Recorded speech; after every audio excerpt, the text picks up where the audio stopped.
November 16, 2004. Company called Valve releases a title that will change everything. The franchise that captivates the world, establishing itself as a landmark in the industry.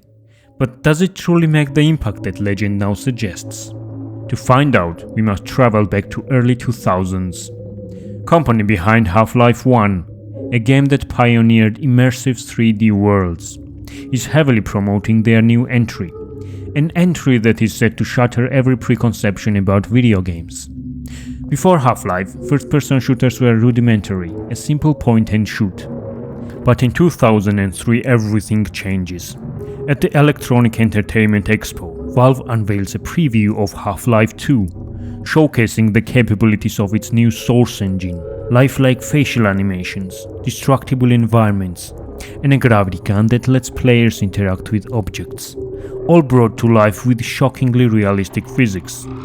Though scripted, this demo ignites a firestorm of anticipation, overshadowing even Doom 3, the long-awaited mammoth from ID Software, winning Half-Life 2 the prestigious Best of Show award. Yet, excitement quickly turns to frustration. Delays, leaks, and rumors plague the game's release. When Valve finally launches Half-Life 2, reactions are mixed. The first reaction players get is of awe. The visual fidelity feels like a leap forward, unlike anything else on the market. But there is a catch. Valve requires players to install their new digital platform, Steam, which mandates an internet connection. A bold but flawed decision in an era where broadband is scarce, making Half-Life 2 first digitally offered game on the platform. On release day, Steam servers overload and crash, preventing many players from starting their game. Even those with physical CDs are locked out without internet access. The issues don't end there. The game is riddled with bugs, sparking frustration across online communities. Threads erupt with complaints about constant crashes, stuttering audio, and memory errors that affect even the best PC setups. Some of these bugs persist even today, haunting players as they did 2 decades ago. Disillusioned early adopters voice their disappointment. First 45 minutes and last 2 hours were excellent, but the rest of the game felt like a gimmick. A tech demo fleshed out with every possibility to sell a game engine. The middle of the game felt like filler. Half of the time the story was not cohesive, and it seemed like every type of game was thrown into there even if it made no sense. So is Half-Life 2 really so flawed? Or does it take time for its influence to be fully appreciated? Today, it's hailed as a masterpiece, but at launch, reactions are anything but unanimous. Critics hesitate. Reviews praise the game's ambition but claim that Half-Life 2 breaks little new ground beyond visuals. The gameplay itself is essentially unchanged from Half-Life. That is, Gordon doesn't do anything really new. He still has his HEV suit. He still moves, he still jumps around, and he still fires guns. In that sense, it's your standard run-of-the-mill FPS. Half-Life 2 doesn't do anything particularly new. Yet, hidden within its glitches and bugs, there's a spark. To find it, we have to get into the game itself. Rise and shine, Mr. Freeman. Rise and shine. It opens with the enigmatic G-Man, awakening the protagonist, Gordon Freeman, from stasis. The moment players see the game's signature facial animations firsthand on their own screens instead of in trailers, it transcends mere marketing. Well, let's just say your hour has come again. They start to believe the game just might be whatever it claims.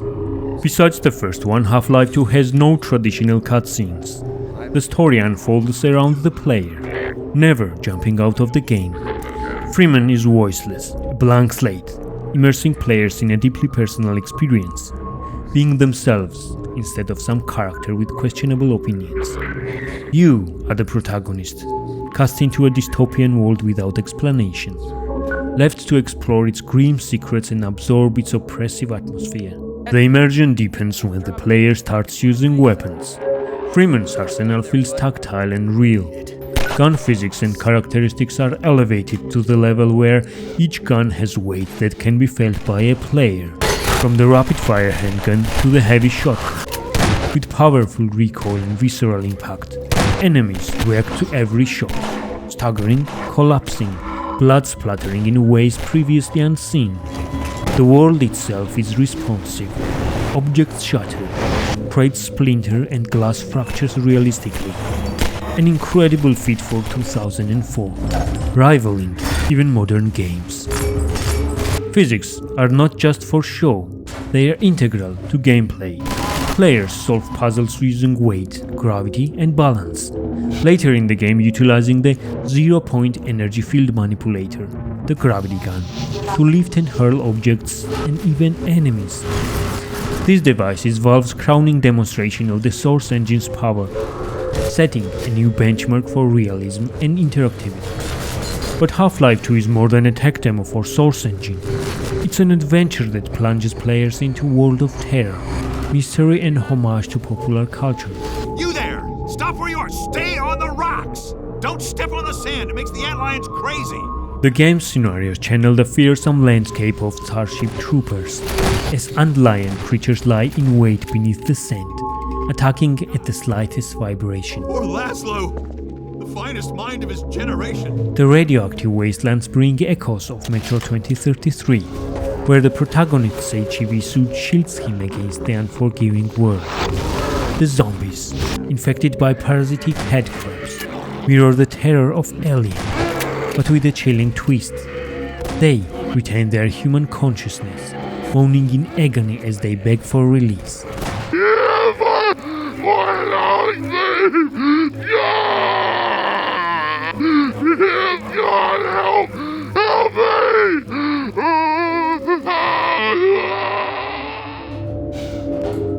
The game structure recalls Indiana Jones-like adventures, keeping the player on the move, exploring new environments and uncovering hidden dangers. Changing at the pace where it never lets players feel boredom.